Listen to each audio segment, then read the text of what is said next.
friends and family. How's it going? Here we are, back at my old stomping grounds, and pleased and excited and happy to announce that I'm going to be doing some eventually like a course, like a 6 to 8 week course on mindful movement meditation, but we're going to do some pop-up classes here at this gym and even maybe in another location, just to reach more people that are interested in what I'm expressing. So what is mindful movement meditation? So the concept mindful movement meditation just kind of rings off the mouth, and it kind of obviously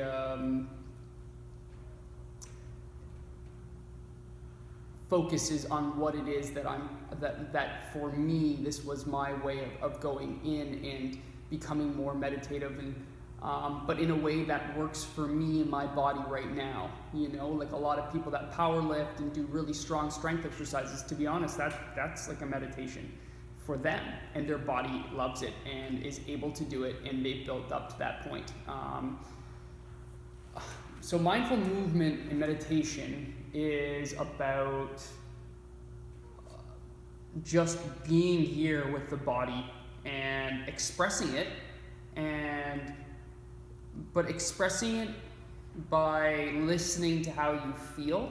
So there's a level of self-expression in mindful movement and mobility, and then there's also a structured point. So think of music. If you were, you liked music and you strummed a guitar, or you picked up an instrument, you started playing it, and you're just kind of like just expressing yourself, right? And you're just kind of going with it, or you're dancing, and then someone's like, okay, that's awesome. Here, let me show you a few cool things where you can put things together. You can strike certain chords or certain tones, and you can create like a symphony, and you can create like a different sound, and let me help teach you these sounds so that you can use them in your repertoire to express yourself, to feel pent up emotion or tension in the body, and to be able to release it in a different way, in a way now that you may feel urged actually to express.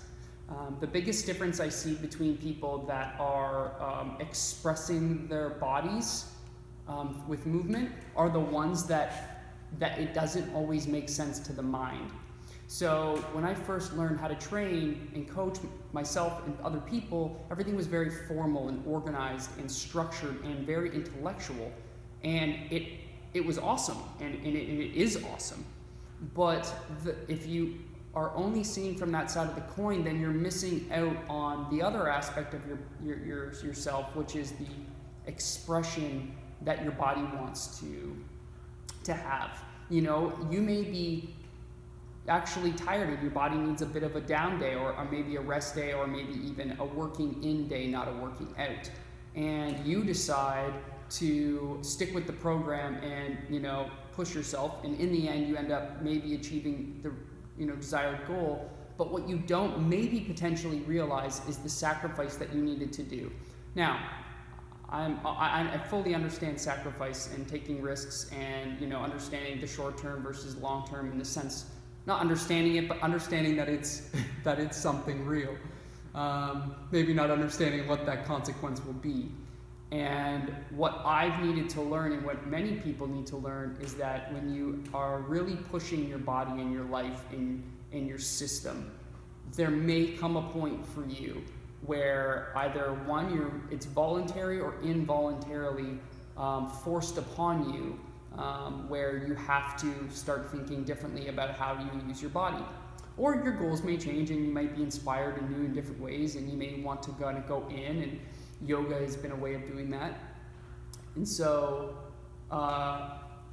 this is just a means and a way of expressing ourselves and giving our body the love and attention that it needs. And it's also like a self-exploration, but also a opening to how your body feels and how it moves. So we'll work together to moving our bodies. We may start off in a position with our legs out, and some of you may be really tight, and you need to release some tension. So just as a quick example, you might be back here leaning back, being like, Eric, there's no way I can go forward unless I do this. And that's okay. It's not, again, feeling wise, you may be like, ooh, I'm really tight. So what we might do is we might lean back, or we might try to push a little bit. And again, being gentle, we're pushing, but graciously with love and intent, you know, like there's an intent behind it. Or you may push with one arm and reach, push with the other arm and reach. And it's not about straining, it's not about achieving any sort of length at this moment. It's just about listening to the body. If it wants to go further, let it go further. If it doesn't want to go further, don't go further. Don't push it. Or you may hold.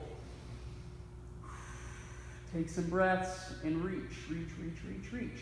Eventually, you'll build your body up to a point where maybe now you can sit upright without your hands. It's not to say that that's even really better or worse.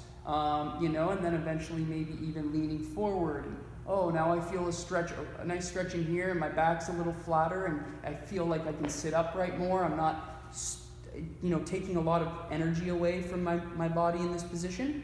But this can also be a rest, right? If I was to sit here like this all the time and think, and I'm not resting, I can feel my muscles turning on, and I think this is what I need to do. This is proper posture. I have to stay like this. You're not listening to your body, you're listening to the mind. You're listening to someone told you that. Where in reality, you may need to sit back and maybe I need to move a position for now, and you know, maybe I just move my body into this, or I just start doing some rotations in my hip joints just to get some movement. This feels good. Coming around, stretching. So you can kind of see that mindful movement and mobility is about coming back into your body, feeling what your body wants to express, not necessarily what I want you to express or what you think you need to express. And so this is my journey, and by no means is it finished or ever finished, or is it, I would just like to help you if this resonates with you, and to develop relationships with your body, with me. You know, if you were a student here before with me, I would love to see you again. So, yeah, we're going to pick a date, but if this is of interest to you, just say in the comments below, and I'd love to get back together, see ya, and move our bodies together and be thankful and be grateful that we have one that we can move, even if it's in a limited way. This is about growth and awareness and giving, taking care of the body, taking care of the mind, taking care of our spirit. And I do believe that, you know, no matter who you are, this can help. But you just have to come and find it. This is for you. This is right for you in this moment. Anyways, much love, and thank you.